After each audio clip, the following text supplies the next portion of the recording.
आप सबको मेरा अभिवादन, सादर नमस्कार। सबसे पहले a need of transition in teaching and learning during and after COVID-19 विषय पर इस वेबिनार के आयोजन के लिए झारखंड केंद्रीय विश्वविद्यालय के माननीय कुलपति, शिक्षा संकाय के प्रमुख श्री विमल किशोर जी, संयोजक श्री विजय कुमार यादव जी और आयोजन मंडल के सभी सदस्य, ऑल फैकल्टी मेंबर्स को मैं धन्यवाद देता हूं कि इस कार्यक्रम का आयोजन उन्होंने किया और मुझे बोलने का अवसर दिया इस पर। जिस विषय पर चर्चा करने के लिए मुझे कहा गया वो है addressing issues, challenges of equity, participation and technology. एक बात मैं यहाँ यह कहना चाहता हूँ अपने उद्बोधन के शुरुआत में ही कि इस विषय पर हम वेबिनार जो कर रहे हैं तो काफ़ी सारी अकादमिक बातें हुई हैं, होती ही रही हैं। मेरा इरादा एज सच एकेडमिक प्रेजेंटेशन का नहीं है। मेरा इरादा है आप सबके साथ में मैं क्या सोचता हूँ, मेरे मन में क्या चल रहा है, अपने विचारों को साझा करना। So just in order to share my views, my perception, what I see, what I look at the circumstances and एक शिक्षा शास्त्र का विद्यार्थी होने के नाते मेरे अपने मन में जो चिंताएं चल रही है या जो कुछ प्रश्न उठ रहे हैं, मैं उन प्रश्नों को आपसे साझा करना चाहता हूं। I don't have any solutions, rather it would be better to say that like here I am not present to prescribe any solution. It is just about the questions. और वो क्वेश्चन कैसे चल रहे हैं ये आप सबके साथ साझा भी करना चाहता हूँ। हम सबको पता है, कल भी संभवतः आपके इस वेबिनार में यह चर्चा हुई होगी कि इस कोरोना कोविड-19 ने कितनी बड़ी आपदा हम सबके समक्ष, पूरे मानव जाति के समक्ष रखी है। और ऐसे में अपने अपने कार्य क्षेत्र में जो लोग हैं वो कुछ ना कुछ तो कर ही रहे हैं। शिक्षा से संबंधित हम सब जो लोग हैं इस कार्य में संलग्न, तो हमारी चिंता भी है और हमारा कर्तव्य भी है कि इसके बारे में हम कुछ सोचें और संभवतः इन्हीं बातों पर गौर करते हुए आप लोगों ने यह योजना बनाई है। निश्चित रूप से आप बधाई के पात्र हैं। यह जो विषय आया कि कोविड-19 के बाद और इस अवधि में, ड्यूरिंग एंड आफ्टर कोविड-19, हमारे समक्ष में क्या क्या चुनौतियां हैं, चैलेंजेस क्या क्या हैं, इक्विटी की समस्या क्या है, पार्टिसिपेशन कैसे बढ़े लोगों का या कैसे संभव हो, टेक्नोलॉजी का क्या रोल है, टेक्नोलॉजी को हम किस तरह से देख रहे हैं और टेक्नोलॉजी का क्या रोल है इस पूरी प्रक्रिया में। इन सब बातों पर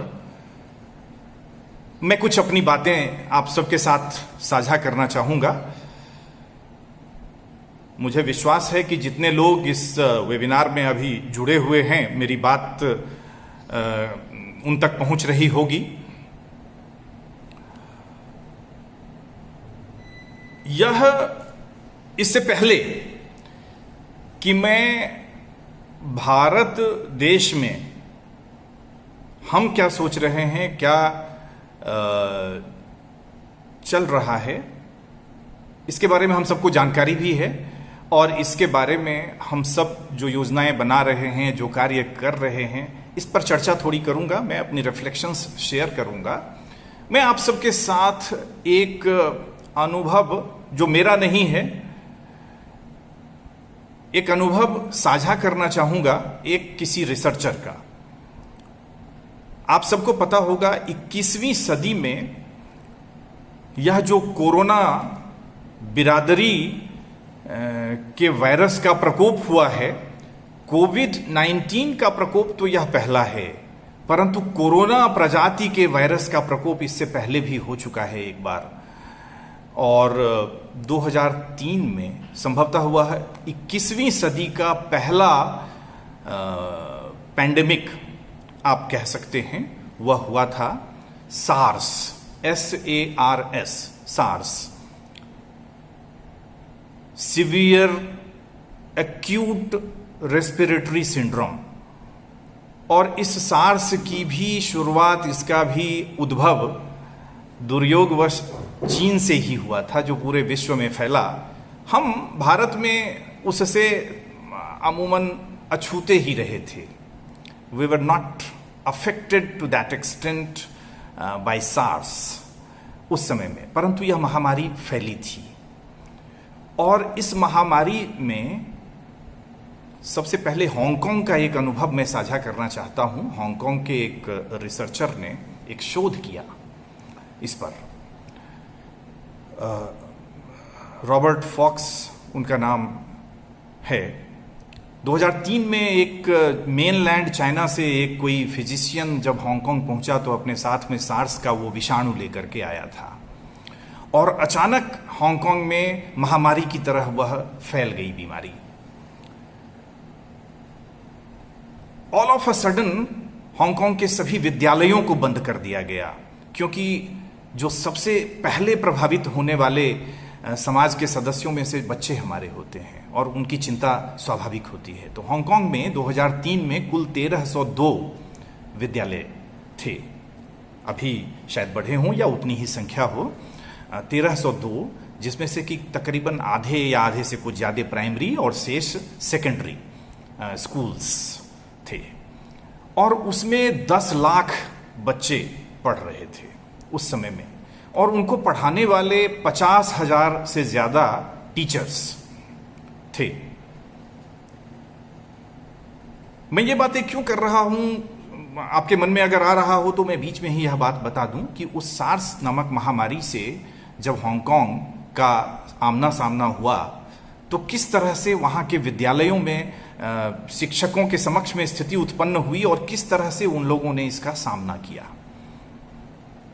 और उस पर शोध। शिक्षक क्या सोचते थे, विद्यार्थी क्या सोचते थे, कैसी परिस्थितियां थी, इसका थोड़ा बहुत मैं उल्लेख करना चाहूंगा बस छोटे से समय में। उसके बाद हम इस महामारी पर आएंगे, क्योंकि कोरोना परिवार का ही एक वायरस था वो, और उससे किस तरह से उन लोगों ने स्ट्रगल किया।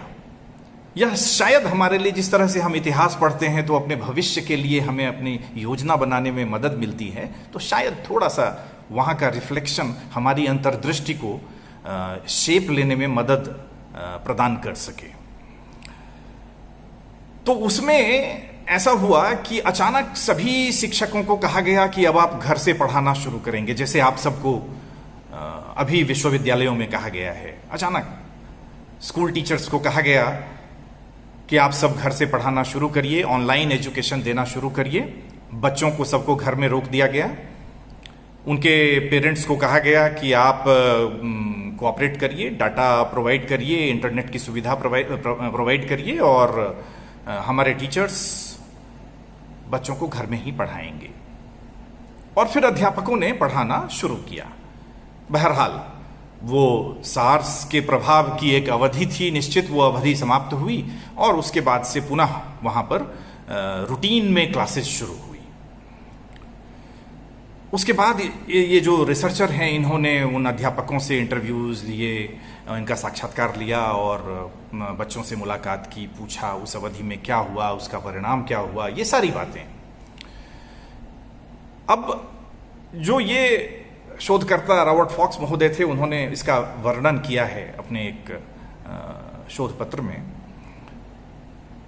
तो सबसे पहली समस्या, देखिए मैं यह बात इसलिए कह रहा हूं कि हांगकांग आपको मालूम है, एक तो देश, हमारा जो देश है उसकी आबादी 130 करोड़ से कोई ज्यादा है। हांगकांग की आबादी 2003 में 68 लाख थी, 68 लाख, 6.8 मिलियन। 10 लाख बच्चे थे स्कूलों में पढ़ने वाले। हमारे यहाँ करोड़ों में हैं बच्चे पढ़ने वाले।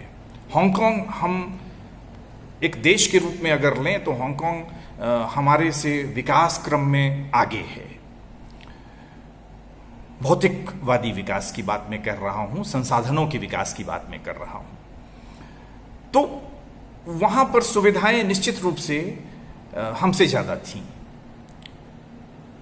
और जो टीचर्स, मजे की बात है, जो टीचर्स थे उनमें से अधिकांशतया जिन टीचर्स पर यह शोध किया गया वो सभी शिक्षक अपने अपने विषय को पढ़ाने, जैसे गणित, हिंदी तो नहीं, अंग्रेजी, सोशल साइंसेज, चाइनीज या जो भी विषय कह लीजिए, उनके जो अपने अपने विषय थे उसको पढ़ाने के अलावे वो सभी MSc इन ITE नामक एक कोर्स भी कर रहे थे, master of science in information technology in education, यानी कि शिक्षा शास्त्र में सूचना प्रौद्योगिकी नामक विषय में वो मास्टर डिग्री भी कर रहे थे या कर चुके थे कई सारे। तो उनको तकनीकी ज्ञान भी औसतन जो औसत शिक्षक है उनसे अधिक था।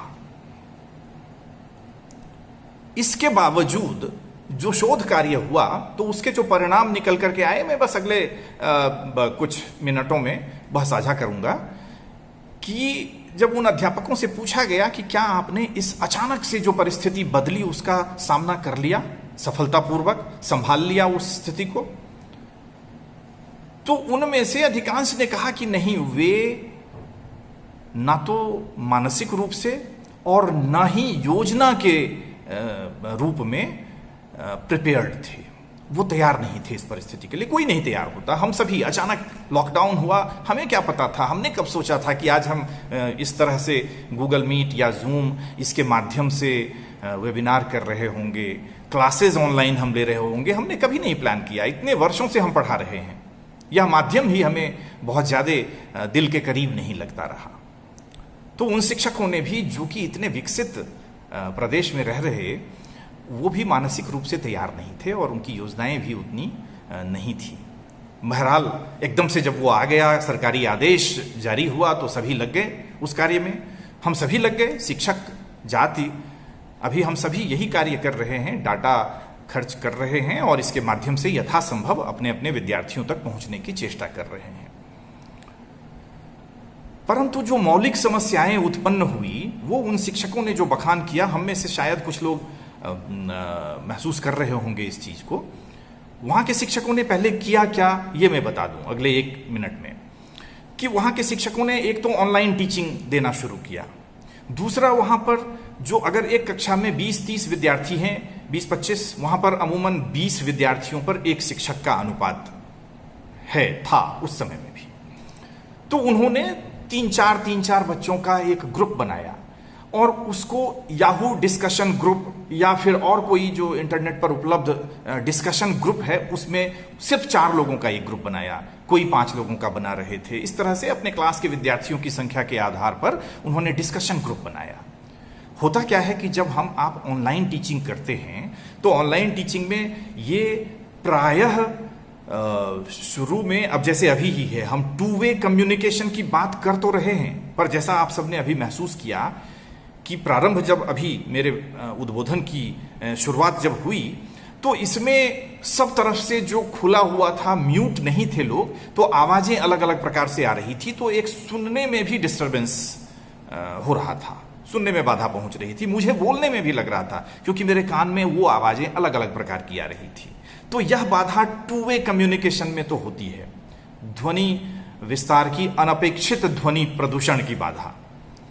दूसरा कि बेशक एक टीचर एक समय में 20, 30, 40 विद्यार्थियों से कनेक्टेड होता है, पर और वो विद्यार्थी भी कदाचित ऑनलाइन सबसे कनेक्टेड होते हैं, परंतु अपने अपनी जगह पर अकेले होते हैं। वो कोलैबोरेटिव लर्निंग जैसी चीज हो नहीं पाती। कई बार आप सब में से अगर कुछ शिक्षकगण हैं तो महसूस करते होंगे कि हम जब बात करते हैं तो बीच में ही हमारे कुछ डिस्टरबेंस आते हैं, बाधा आती है, कभी आवाज़ कट जाती है, कभी इंटरनेट बैंडविड्थ की अगर प्रॉब्लम हुई तो बैंडविड्थ की प्रॉब्लम की वजह से जो मैं कह रहा हूं उसमें से आधी बात पहुंच पाती है, आधी नहीं पहुंच पाती है, ऐसी भी बाधाएं आती हैं।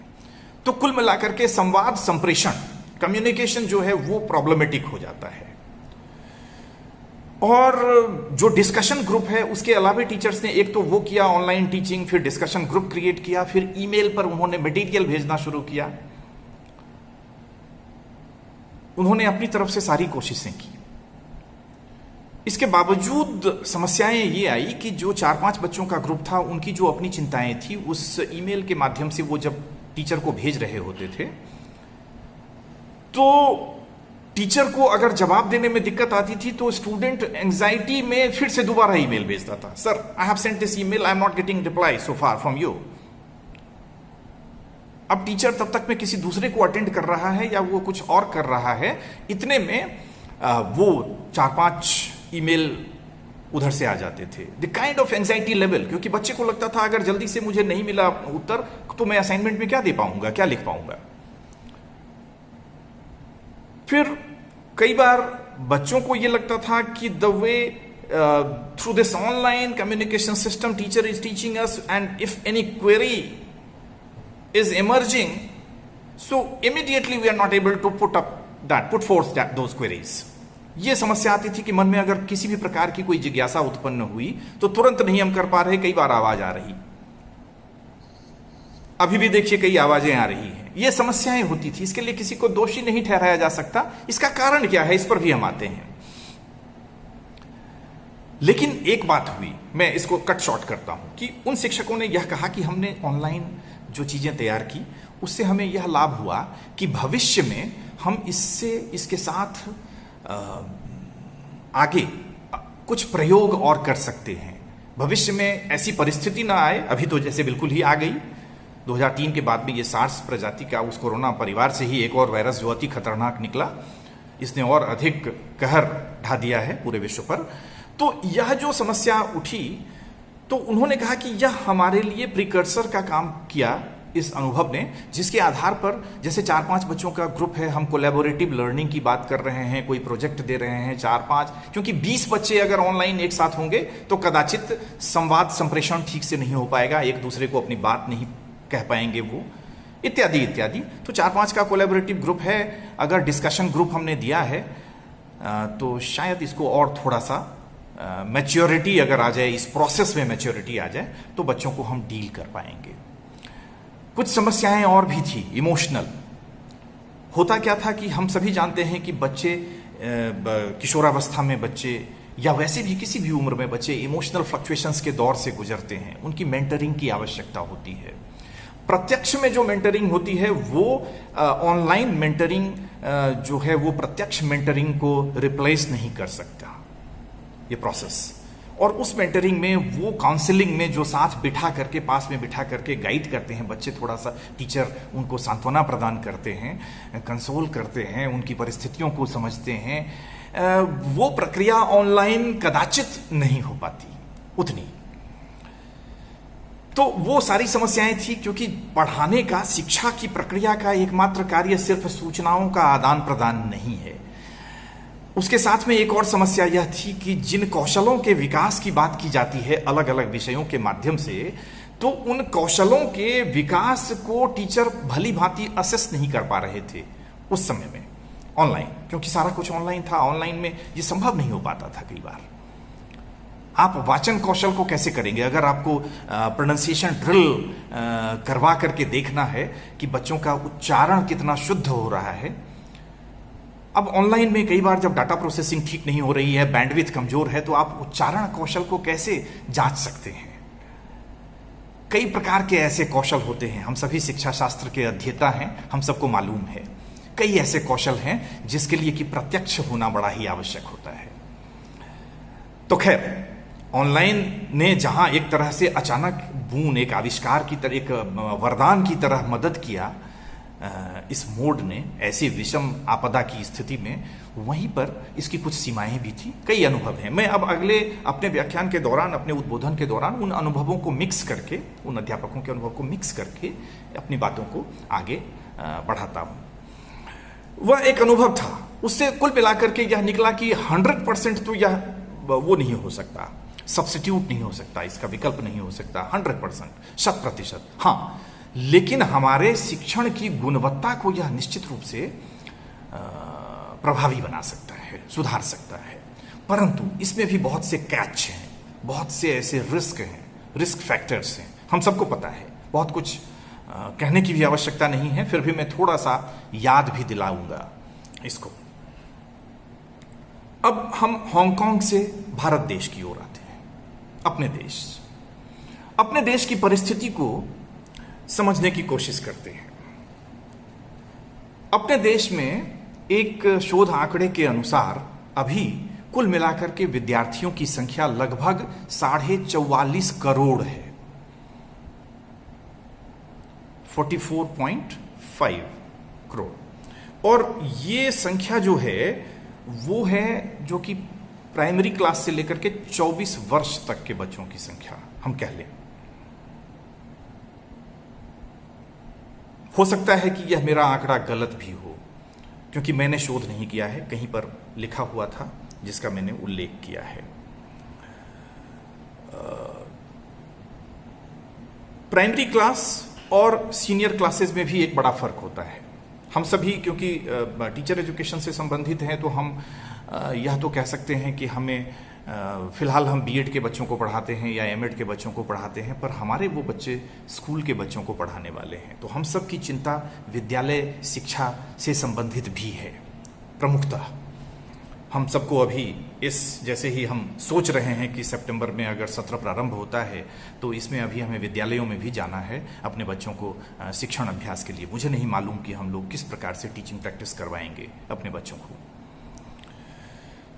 अब यह देखिए कि जो अपने यहाँ अपने देश में और परिवार की संख्या, एक हाउस होल्ड सर्वे हुआ था जिसमें कुल मिलाकर के 27 करोड़ हाउस होल्ड्स हैं, 27 करोड़ परिवार हैं आबादी के हिसाब से, जिसमें कि इंटरनेट यूजर्स जो हैं, यद्यपि उसकी संख्या काफी बढ़ी है। 27 करोड़ परिवारों में 130 या 140 करोड़, अब 2011 की जो जनसंख्या है अब तो बढ़ गई, अब अगले 1 साल के बाद में पुनः सेंसस होना है। तो इसमें जो आबादी है, एक अनुमान के आधार पर, इकोनॉमिक टाइम्स का एक सर्वे है जिसके आधार पर कि वो इंटरनेट यूज करने वालों की संख्या 56 करोड़ के करीब में है, जो उम्मीद थी कि 2019 के दिसंबर में 62 करोड़ या कुछ ऊपर हो जाएगी। परंतु एक बात यह भी है कि इसमें mobile phone users, smartphone users कितने हैं। हम अभी जिस डिजिटल एजुकेशन की बात कर रहे हैं, ऑनलाइन एजुकेशन की बात कर रहे हैं, तो मैं आपको यह भी बता दूं कि हमारे देश में, हमारे घरों में जो कंप्यूटर्स जिन परिवारों में है, वह समझिए कि आप अमूमन 10 परिवार में से किसी एक परिवार के घर में कंप्यूटर है औसतन, यानी कि 10% मान लीजिए आप। और उस कंप्यूटर में फिर वो सुविधाएं कितनी है, वह एक अलग मुद्दा है। उसके पश्चात में जो हमारी चुनौती है, अब से मुझे स्मरण है कि अब से कुछ वर्षों पहले तक अमूमन अगर आईसीटी से संबंधित शोध पत्र लिखे जाते थे या व्याख्यान दिए जाते थे, तो एक शब्द बड़ा ही प्रचलित था, डिजिटल डिवाइड शब्द था, जिसका काफी प्रचलन था व्यवहार में। डिजिटल डिवाइड से आशय था कि वो लोग, एक बंटवारा है, एक खाई है, और वो बंटवारा जो है कि कुछ लोग ऐसे हैं जो हैव्स की कैटेगरी में हैं, कुछ हैव नॉट्स की कैटेगरी में हैं, यानी कि कुछ लोग जिनके पास में डिजिटल फैसिलिटीज अवेलेबल है, और कुछ लोग ऐसे हैं जिनके पास में डिजिटल या इंटरनेट फैसिलिटीज अवेलेबल नहीं है।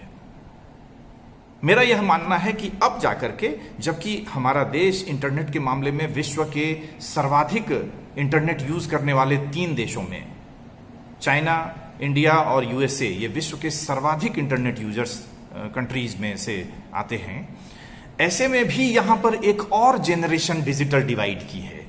वो जनरेशन क्या है, वो पीढ़ी क्या है डिजिटल डिवाइड की? तो हमारे पास में अब जो डिवाइड है डिजिटल, वो ये है कि हमारे पास में स्मार्टफोन तो है, इंटरनेट की फैसिलिटी भी है, क्या नहीं है, किस आधार पर बंटवारा है? तो एक तबका वो है जो कि दक्ष है, प्रवीण है, कुशल है इंटरनेट के साथ साथ टेक्नोलॉजी का यूज करने में, आईसीटी का यूज करने में अपने मोबाइल से भी आप पीपीटीज बना सकते हैं, मोबाइल से पढ़ा सकते हैं। मूडल है, मूक्स के कोर्सेज हैं, आप इसके माध्यम से प्रशिक्षण, शिक्षण, इन सारे कार्यों को कर सकते हैं। प्रशिक्षण की थोड़ी अपनी सीमा है क्योंकि उसमें कौशल पर ज्यादा बल दिया जाता है। परंतु एक तबका यह भी है जिसके पास में स्मार्टफोन तो है, इंटरनेट की फैसिलिटीज भी है, कंप्यूटर्स भी हैं, घर में कदाचित 2-3 भी हों, लेकिन वो ये नहीं जानते कि इसके माध्यम से हम ऑनलाइन शिक्षण कैसे कर सकते हैं। मित्रों, ऑनलाइन शिक्षण मात्र मोबाइल लेकर के, वीडियो कॉल करके या इसी तरह से गूगल मीट पर मिल करके अपनी बातें कह देना मात्र ऑनलाइन शिक्षण नहीं है। ऑनलाइन शिक्षण का मतलब यह नहीं कि आप जुड़ जाते हैं और बोल देते हैं, वह भी वास्तव में टेक्नोलॉजी जब हम कहते हैं तो टेक्नोलॉजी का मतलब सिर्फ मशीन, उपकरण नहीं है। टेक्नोलॉजी प्रविधि है।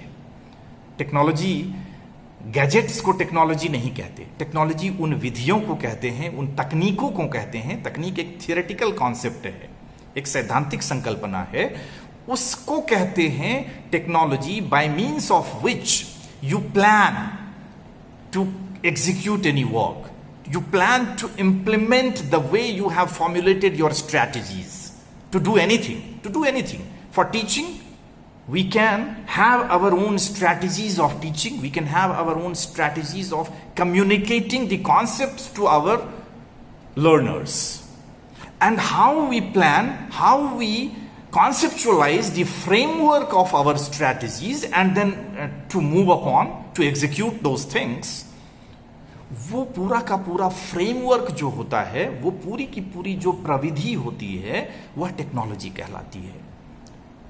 टेक्नोलॉजी, यह मेरा मानना है कि टेक्नोलॉजी बिना इंटरनेट के, बिना मोबाइल के भी टेक्नोलॉजी का यूज है।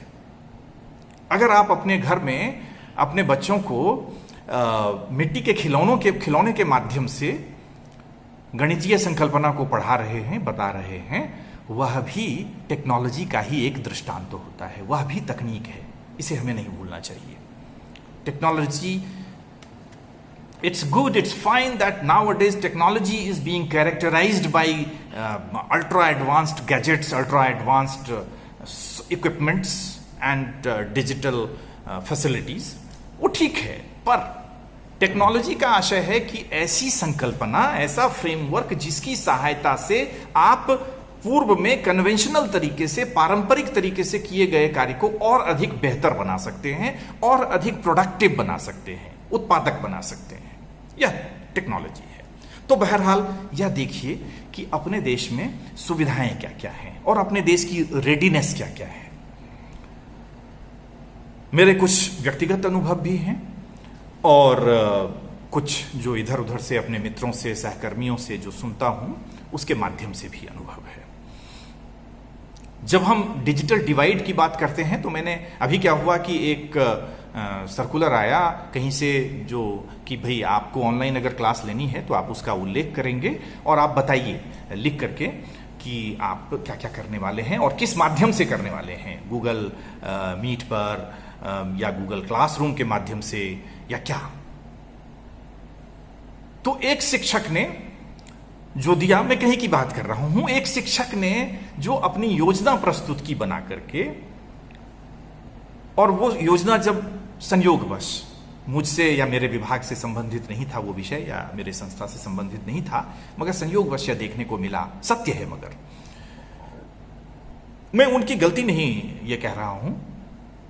उन्होंने अपने नोटबुक के एक पन्ने पर पेन से लिखा कि मैं ये करने वाला हूं, और फिर उसकी फोटो खींची और उस फोटो को खींच करके उन्होंने व्हाट्सएप के माध्यम से भेजा, जहां पर उनको भेजना था कि मैं ये करने वाला हूं आईसीटी की मदद से। ये देखिए डिजिटल डिवाइड क्या है।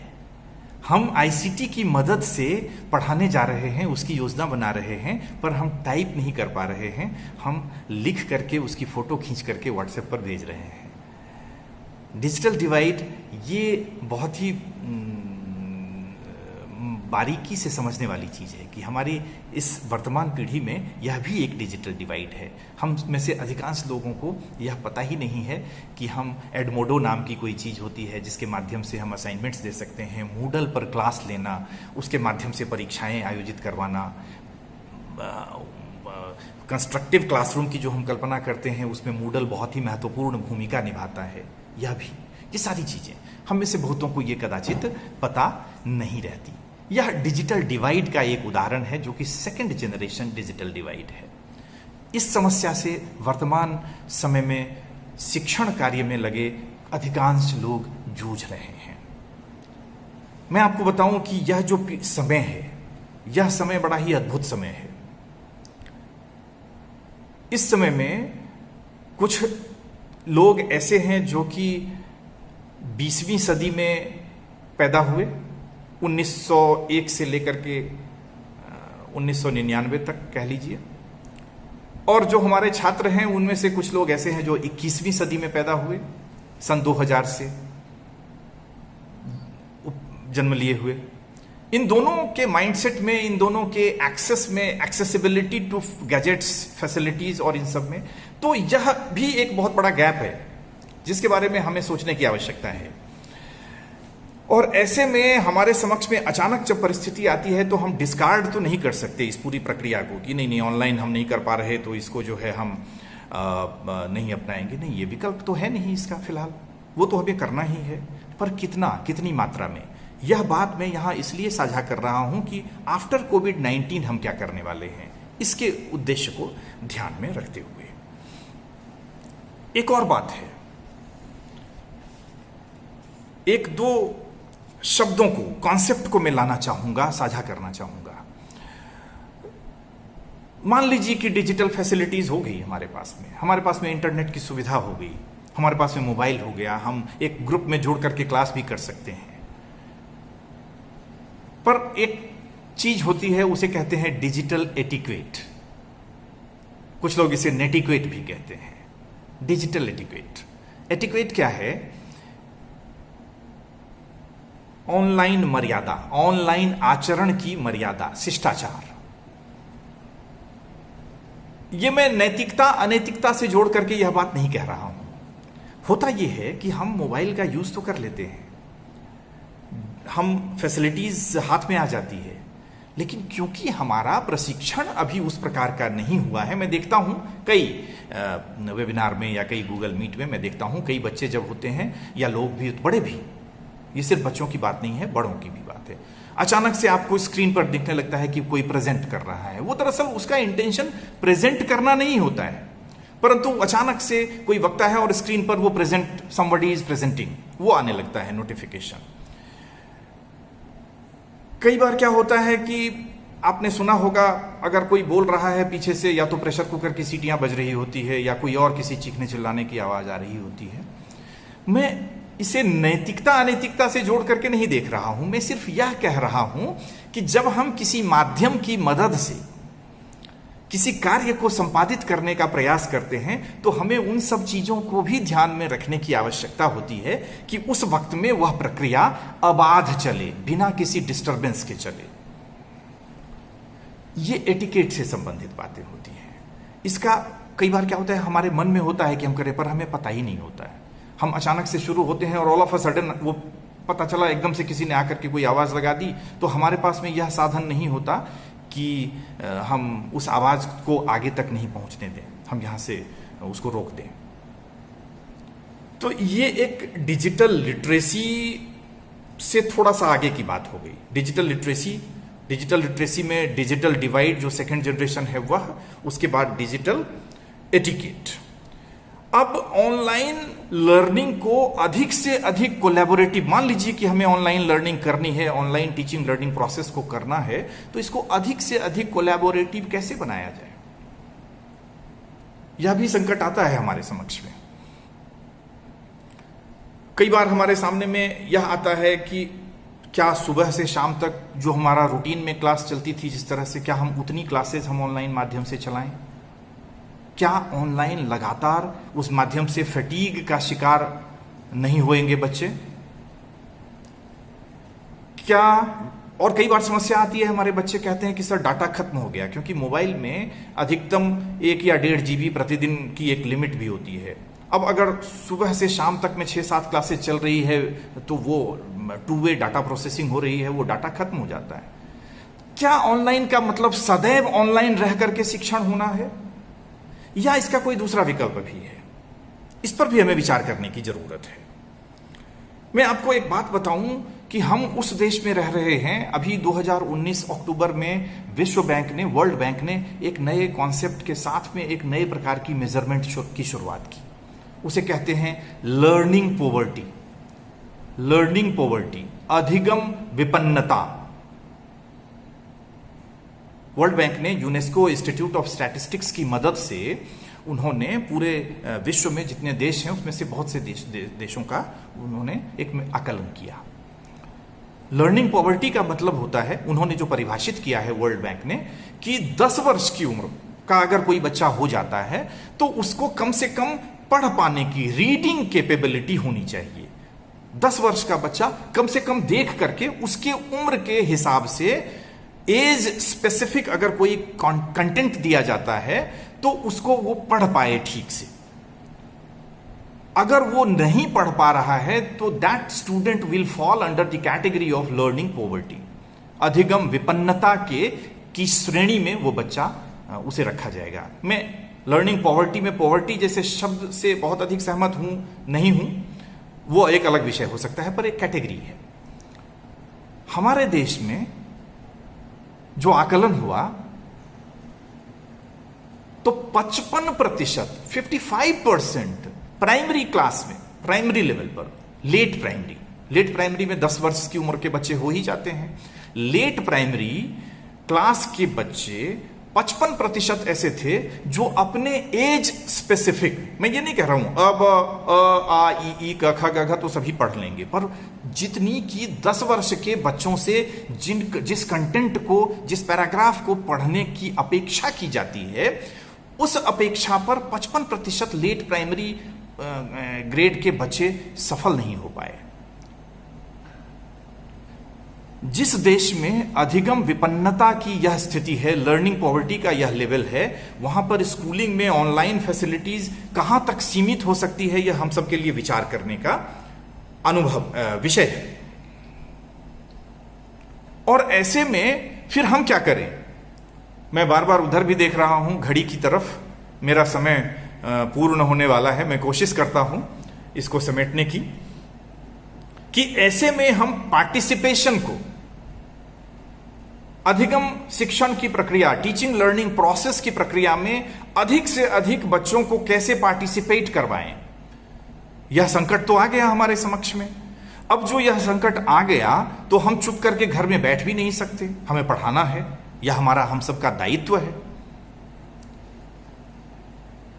अब ऐसे में क्या क्या हमारे पास में विकल्प हो सकते हैं? एक तो है ऑनलाइन टीचिंग, सबको कहा गया ऑनलाइन। मैं और सभी, मुझे बड़ी खुशी होती है, इसे थोड़ा कटाक्ष ना समझें, अगले जो 1 मिनट में मैं वाक्य बोलने वाला हूं, मुझे बड़ी खुशी होती है कि हम सभी शिक्षक अपने अपने दायित्व का निर्वहन कर रहे हैं। और आजकल तो जब भी मैं सुबह उठता हूं और या दिन में कभी मोबाइल खोलता हूं और फेसबुक पर अचानक से अलर्ट दिखता है कि फलाने साहब लाइव हैं, तो पूरा देश लाइव है। कब सभी कहीं ना कहीं लाइव हैं, सभी कहीं ना कहीं बोल रहे हैं। BSNL का एक ट्यून मुझे याद आ रहा है जिसकी आखिरी पंक्तियां हैं, हिंदुस्तान बोल रहा है। तो वास्तव में पूरा हिंदुस्तान बोल रहा है। अभी आप फेसबुक खोलेंगे, हर वक्त किसी ना किसी वक्त में कोई ना कोई लाइव आपको मिल जाएगा। ये अच्छी बात है। थोड़ा सा इसे परिहास के स्तर पर लाकर के मैं कह रहा हूं, मेरी मुस्कुराहट से शायद अगर आपको लग रहा हो, परंतु हां, एक चीज का रिस्क है इसमें कि हम जो बोल रहे हैं और जो कंटेंट हम क्रिएट कर रहे हैं, यह तो बड़ी अच्छी बात है, यह भविष्य में हमारे लिए काम देने वाली है यह बात। क्योंकि जो बोल रहा है, फेसबुक पेज पर बोल रहा है या कहीं भी बोल रहा है, यूट्यूब चैनल पर बोल रहा है, एक कंटेंट क्रिएट हो रहा है, डिजिटल कंटेंट क्रिएट हो रहा है, और वो कंटेंट आगे भी भविष्य में भी बच्चों के काम आने वाला है हर लेवल पर।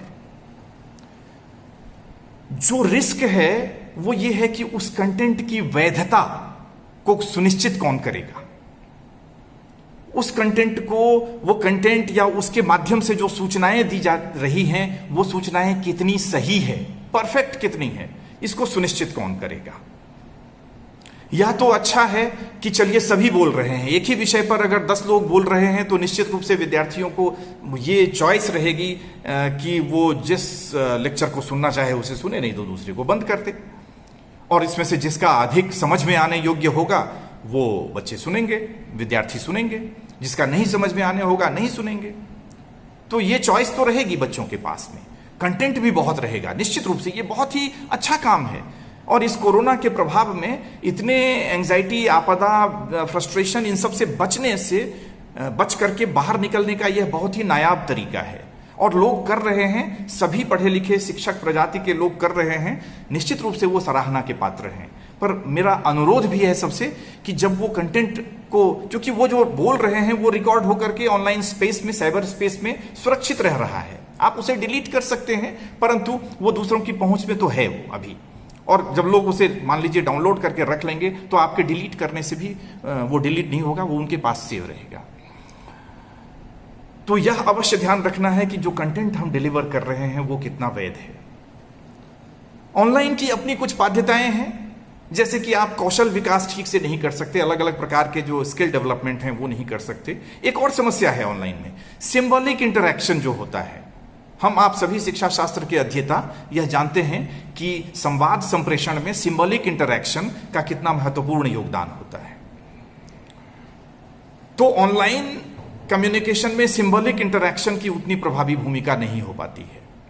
कक्षा में या वैसे भी बिना कहे भी बहुत कुछ कह जाने का जो एक रिवाज होता है, या बिना कुछ कहे बहुत कुछ कह जाने की जो एक व्यवस्था होती है, उस व्यवस्था में ऑनलाइन साथ नहीं चल पाता। तो खैर अभी फिलहाल उन जो चीजें बिल्कुल नहीं संभव है उस पर तो विचार नहीं किया जा सकता।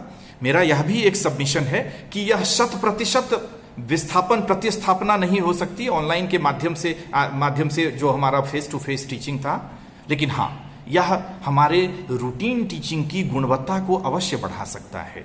यह हमारे लिए, भविष्य के लिए यह बहुत ही अच्छा है कि भविष्य के लिए हमारे पास में content, learning content, teaching learning material बहुत सारे इकट्ठा हो रहे हैं, परंतु उनकी वैलिडिटी के प्रति मैं चेताना चाहूंगा, आगाह करना चाहूंगा कि उसकी वैलिडिटी क्या है, इस पर भी विचार करना है। कई बार हम उत्साह में, अति उत्साह में बोलते क्रम में कई बातें बोलते हैं। सूचनाएं कुछ होती हैं जो तथ्यपरक होती हैं, कुछ सूचनाएं तथ्यपरक नहीं होती है, उसकी वैधता। और ये टेक्नोलॉजिकल स्किल वगैरह की जो बात है, इसको सीखना है। हम सब ने सीखा है, कई चीजें हम सब ने, शिक्षकों ने भी सीखी है, जो स्वतः प्रयास से सीखी है, कई बार सहभागियों से सीखी है। मैं एक प्रश्न देख सकता हूं कि टेक्नोलॉजिकल स्किल कैसे विकसित किया जाए। या विकसित करना अभी तो जो संभावना है वह है, परंतु वो अपने सहभागियों से, आजकल तो गूगल पर भी बहुत सारी चीजें आती हैं कि how to do this, how to do that, उसके माध्यम से भी यूट्यूब पर कई लोगों ने डाला हुआ है। तो ये सारी चीजें हैं, लेकिन इन सब के बावजूद एक और विकल्प मेरे मन में आ रहा था। मुझे नहीं मालूम कि सरकार क्या सोच रही है, मुझे नहीं मालूम कि हम सभी शिक्षा जगत के जो हमारे सहकर्मी गण हैं, जो चिंतक हैं, विचारक हैं, वो क्या सोच रहे हैं। मेरे मन में यह आ रहा था, खास करके बच्चों के लिए मैं कह रहा हूं, कि क्या नेबरहुड स्कूलिंग जैसी कोई चीज हो सकती है? क्या पड़ोसी विद्यालय जैसी कोई संकल्पना हो सकती है? अगर कोई इलाका कंटेनमेंट जोन में है जहां पर कि पाए गए, तो उसके इतर कुछ इलाके ऐसे हैं जिनको सील तो किया गया है वहां पर, लेकिन ये समस्या नहीं है और वहां के लोगों का आवागमन भी बंद है। तो क्या ऐसे में, ऐसी परिस्थिति में, यह कोई स्थायी समाधान नहीं है, परमानेंट सॉल्यूशन नहीं है यह, लेकिन क्या ऐसा हो सकता है कि हम जहां हैं वहीं पर हम अपने इर्द गिर्द में रह रहे कुछ बच्चों को एक सोशल डिस्टेंस का पालन करते हुए भी पढ़ाने की जिम्मेदारी उठाएं। मित्रों, मैं आपको याद दिलाना चाहूंगा, आप सभी अगर सभी शिक्षा शास्त्र के अध्येतागण हैं और शिक्षा के इतिहास में, भारतीय शिक्षा के इतिहास में, जब वो अंग्रेज दो आए थे, उन्होंने बंगाल वगैरह में सर्वे किया था यहाँ की विद्यालयी शिक्षा की स्थिति पर, और उसके बाद में मैकॉले ने अपनी कुप्रसिद्ध मिनट्स दिया था जिसकी चर्चा हम लोग आज भी करते हैं। उस समय में बंगाल में आप जहां पर हैं, आपका विश्वविद्यालय जहां है, वह भी बंगाल का ही हिस्सा था। बिहार और बंगाल कंबाइंड थे। उस समय में बंगाल में 1 लाख से ज्यादा प्राथमिक स्तर के विद्यालय थे गांवों में। लगभग प्रत्येक गांव में एक विद्यालय था। आज अगर हम यह कहेंगे तो शायद कोई विश्वास न करे कि प्रति 400 शिक्षार्थियों पर एक प्राथमिक विद्यालय उस समय था। यह कोई भारतीय नहीं कह रहा, यह कोई किसी विचारधारा विशेष से प्रभावित कोई व्यक्ति नहीं कह रहा। यह वहां के अंग्रेज कलेक्टर ने जो ब्रिटेन में रानी को रिपोर्ट भेजी थी, उस रिपोर्ट में यह उल्लिखित है। परंतु उन विद्यालयों की गिनती मैकाले साहब ने नहीं की थी, क्योंकि वो विद्यालय जो होते थे वो किसी बोर्ड से संबद्ध नहीं होते थे, एफिलिएटेड नहीं होते थे। वह विद्यालय, आप में से अगर कुछ, हमारे श्रोतागणों में से अगर कुछ उस पीढ़ी के हो, हमारी पीढ़ी के, मैंने देखा है वो, इसलिए मैं कह रहा हूं कि गांव में किसी एक के दरवाजे पर 1 महीने के लिए वो विद्यालय चलता था। गुरुजी होते थे और वो पढ़ाते थे, छोटे बच्चे जुड़ जाते थे और बच्चे शिक्षा प्राप्त करते थे। मैं अपने जीवन की बात अगर करूं तो मैं 10वीं 9th 10th के दिनों में एक किसी गांव में जब रहा करता था, एक हमारे दूर के मामा जी थे, वो एक किसी इंजीनियरिंग कॉलेज में पढ़ते थे। तो हम सब, हमारे कुछ मित्र, उनका इंतजार किया करते थे कि उनके इंजीनियरिंग कॉलेज में छुट्टी कब होगी। और जब वो आते थे छुट्टी में तो हम उनके गांव, उनके घर में दरवाजे पर मचान होता था एक, वहाँ बैठते थे रात में लालटेन जला करके, और रात के 2 बजे 3 बजे तक हम उनसे अपनी सारी शंकाओं का समाधान मैथमेटिक्स के, फिजिक्स के, इन सब का किया करते थे। और वो खुशी खुशी हमें पढ़ाते थे, बिना किसी स्वार्थ के, बिना किसी स्वार्थ के, कभी कोई ट्यूशन फीस नहीं। अगर आज हमारे जो शिक्षकगण हैं उसमें से ये बातें कहें, कुछ लोग मानेंगे, पर बहुतों को ये विश्वास नहीं होगा कि रात के 3 बजे जब आप तकिए पर, मुलायम तकिए पर आराम से करवट बदल करके सोते हैं, अपनी नींद पूरी कर रहे होते हैं या सपने देख रहे होते हैं, उस वक्त में अपनी नींद खराब करके निस्वार्थ भाव से कुछ विद्यार्थियों को पढ़ाने के लिए तत्पर ऐसे लोग, जिनका शिक्षण पेशा भी नहीं था, उनकी वृत्ति भी नहीं थी, ऐसे लोग होते थे। वह भी शिक्षा की एक प्रक्रिया थी। तो क्या ऐसी परिस्थितियों में ऐसी शिक्षा के बारे में हम सोच सकते हैं क्या? क्या हम नेबरहुड स्कूलिंग की बात कर सकते हैं क्या? अनौपचारिक शिक्षा, अब डिग्री लेने की बात अगर हो तो NIOS है हमारे पास में, जिसमें कि इस अनौपचारिक शिक्षा को NIOS से आप रजिस्टर करवा करके उनको एग्जाम दिलवाइए, आपको जो करवाना है। लेकिन एक बात यह भी सोचनी होगी कि शिक्षा प्राप्त करने का आशय क्या है? हम अपने बच्चों को किस रूप में तैयार करें? सिर्फ किताबी ज्ञान दें या उनको जीवन के लिए तैयार करें? सैद्धांतिक रूप से हम सब पढ़ते हैं, पर वही चित्रग्रीव की कथा के कबूतरों जैसी हम पढ़ लेते हैं पर हम भूल जाते हैं। और पुरानी कहावत है, पुस्तकेषु लिखितम विद्या पर हस्तेषु गतम धनम उत्पन्नेषु च कार्येषु न सा विद्या न तद्धनम। The learning that is stored in book cannot be your own learning, cannot become your own knowledge unless and until you practice it, unless and until you assimilate those learnings into your own behavior, in your conduct. तो हम ज्ञान को परिभाषित किस प्रकार करते हैं, विद्या को परिभाषित किस प्रकार करते हैं? How do we define knowledge, how do we define learning? That is very important. And what is the purpose of education? How do we visualise the outcome of education process? ये भी बड़ा इंपॉर्टेंट है. तो हम सबको इस आपदा काल में इन सब चीजों को सोचने की जरूरत है. जब हम डिजिटल लर्निंग की बात कर रहे हैं, जब हम ऑनलाइन लर्निंग की बात कर रहे हैं, तो इक्विटी शब्द बड़ा ही महत्वपूर्ण है. इक्विटी का मतलब होता है न्याय संगत साम्यता, न्याय संगत समानता. वहां बिल्कुल समानता नहीं है, यानी कि 50 इसको ऐसा नहीं. न्याय संगत, न्यायोचित तरीके से सबको सारी सुविधाओं को प्राप्त करने का अवसर मिले. निश्चित रूप से अभी इक्विटी के मामले में हम लोग एट पार नहीं हैं. We are not at par in terms of equity, educational equity. हम में से बहुत से लोग हैं जो हम अपने बच्चों को पढ़ा सकते हैं, मोबाइल के माध्यम से ऑनलाइन लर्निंग दे सकते हैं. But there are students, there are families who are struggling there hard to survive on one-time meals, or even sometimes there are families who are not able to procure even one-time meal for their households. आप सबको पता है, अभी आपने अखबार में, समाचार पत्र, टीवी न्यूज पर देखा है कि लाखों लाख ऐसे परिवार विस्थापित हुए अलग अलग जगहों से, पैदल 1500, 1000, 1200 किलोमीटर की यात्रा की. उन बच्चों के बारे में भी जरा सोचिए. how can we provide online learning to those children?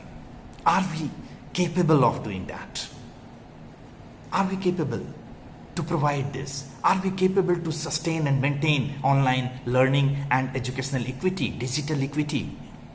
इस पर भी हमें विचार करने की जरूरत है. If not, and that is correct, if not, then हम क्या कर सकते हैं? डिजिटल इक्विटी, एक क्वेश्चन बिल्कुल सामने आ रहा है. डिजिटल इक्विटी अभी सॉल्यूशन नहीं है. ये सरकार का काम है. हम अपनी तरफ से सबको इंटरनेट की फैसिलिटी नहीं प्रोवाइड करा सकते. But what best we can do is to do this neighbourhood schooling.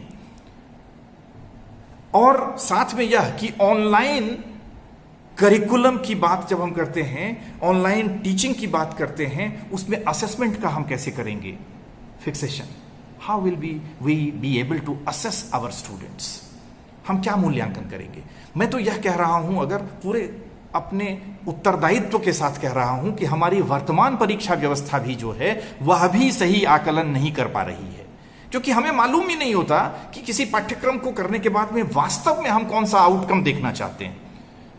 ईमानदारी से हम में से जितने श्रोतागण में से अगर कुछ शिक्षक हैं तो यह ईमानदारी से अपने दिल पर हाथ रख करके यह सोचिएगा. प्रश्न मैं उत्तर नहीं मांग रहा हूं, आप स्वयं को यह प्रश्न का उत्तर देने की कोशिश करिएगा कि जब आप परीक्षा के लिए प्रश्न बना रहे होते हैं तो क्या वो प्रश्न उस पाठ्यक्रम के द्वारा जिन कॉम्पिटेंसीज को डेवलप करने के उद्देश्यों के तहत निर्धारित किया जाता है, क्या वो प्रश्न या वो परीक्षा की व्यवस्था क्या उन सभी कौशलों के विकास के आकलन के लिए पर्याप्त होती है? क्या are those question papers sufficient enough to assess the level of competencies, the level of skills that we or the policy makers have conceptualized to develop in our students with the help of those curriculum transaction, with the help of that examination system?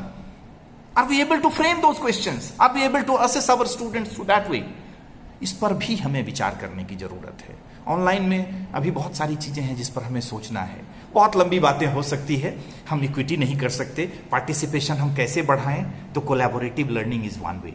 4 बच्चे अगर कहीं हैं, you tap, you identify. 4 बच्चों में से अगर एक के पास में, 2 बच्चे के पास में यह सुविधा है, आप उसको यह संपर्क कर सकते हैं कि एक को आप एक के माध्यम से कोई असाइनमेंट दीजिए, उनको कहिए घर पर बैठ करके आप काम करें. इसके माध्यम से फिर एक बच्चे के माध्यम से वो बात आप तक पहुंच सकती है.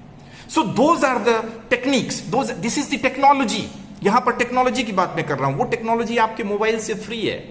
आप योजना बना सकते हैं, आप कोलैबोरेटिव लर्निंग कर सकते हैं. मैं तो एक छोटे छोटे प्रयास की बात कर रहा हूं. I do not have any solution to transform and bring out any overnight transformation और any miracle to do that. ऐसा कुछ नहीं है. लेकिन हां, इसका प्रयत्न तो हम कर सकते हैं अपने लेवल पर कि हम कितना अधिक से अधिक पार्टिसिपेशन बढ़ा सकते हैं. हो सकता है कि अधिकांश लोगों के पास में सुविधा ना हो. आपके बच्चों में से, उसमें से अगर एक के पास में भी है, you make a proactive effort towards that. यह कर सकते हैं हम. And coming to the end, आप सब ऑनलाइन टीएलएम क्रिएट कर रहे हैं. साधुवाद, सराहना के पात्र हैं. सब जो अभी जुड़े हुए हैं उनको भी यह मैसेज दे रहा हूं. मुझे विश्वास है कि अगर यूट्यूब पर यह जा रहा होगा तो उनके लिए भी प्लीज. मैंने देखा है, मैं अभी बैठे हुए एक छोटा सा शोध कार्य कर रहा था अभी पिछले कुछ दिनों में. मैंने देखा है ये जो मटेरियल हम क्रिएट कर रहे हैं ऑनलाइन, इस मटेरियल की ऑथेंटिसिटी, इस मटेरियल की वैलिडिटी, इसको प्लीज जांचिए. बच्चों को आधा अधूरा गलत ज्ञान देने से बढ़िया है कि वो खाली रहें. पर प्लीज ऐसी इंफॉर्मेशन नहीं आनी चाहिए जो कि उनके माइंड में कुछ गलत भ्रांतियां दे दें या गलत सूचनाएं दे दें और बाद में वो उसी पर टिक जाएं, जम जाएं. तो ये जो चीजें हैं, ये छोटे छोटे कुछ मेरे मन में विचार चल रहे थे. इस पर मैं अपनी बात साझा आपसे कर रहा था कि ये सारी चीजें जो है इस पेंडेमिक में जो तमाम कुछ ड्रॉबैक्स है, कुछ लूप होल्स है, कुछ स्ट्रेंथ है, तो हम सबको we should try to capitalise on the strength, on the positive aspects of the circumstances that we are into, और हम उसकी मदद से कोशिश करें कि हम सब आने वाले समय के लिए जो पोस्ट कोविड जो आपके वेबिनार का विषय है, उसके लिए एक बेहतर संसाधन युक्त परिस्थितियों का सृजन कर पाएं, ताकि हम अपने बच्चों को एक बेहतर भविष्य के लिए तैयार कर सकें। यह मुझे लगता है कि ये बड़ा जरूरी है। और उसमें आप ऑनलाइन, जैसे मैंने कहा अभी हांगकांग का एक उदाहरण दिया था, तो उसमें ऑनलाइन आप कोशिश करना है, आप क्रिएट कर लीजिए, थोड़ा सा छोटा सा डिस्कशन ग्रुप कर लीजिए, असाइनमेंट दे दीजिए। हमेशा ऑनलाइन टीचिंग का मतलब ये नहीं है कि सुबह से शाम तक ऑनलाइन ही पढ़े रहें। इसके कुछ अलग दूसरे प्रकार के प्रभाव भी होते हैं, हेल्थ रिलेटेड भी इसके कुछ दुष्प्रभाव होते हैं। इन सब से भी थोड़ा बचना है, अपने को संभलना है, परंतु एक मिक्स का यूज करना है, ब्लेंडेड का यूज करना है। फ्लिप्ड क्लासरूम, जरूरी नहीं है कि 10 से 4 बच्चों को हम ऑनलाइन बिठा करके रखें। कुछ कीजिए, कुछ प्रयत्न करिए।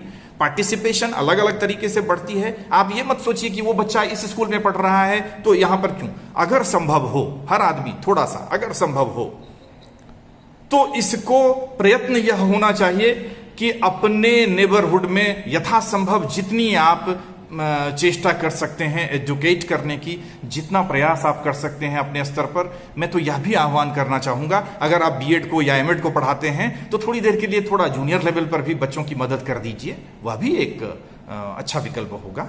हम सबको मिलकर के शिक्षा की प्रक्रिया को समृद्ध करना है, संवर्धित करना है, एनरिच करना है। It is our first and foremost duty to enrich this process and to enrich our future citizen, to enrich our future generation, next generation। यह बड़ा ही महत्वपूर्ण है। इस दिशा में हम सब सोचें, विचार करें, और मुझे लगता है कि निश्चित रूप से इस परिस्थिति का सामना हम सकारात्मक दृष्टिकोण से कर रहे हैं। टीएलएम हम डेवलप कर रहे हैं, यह हमारी उपलब्धि है।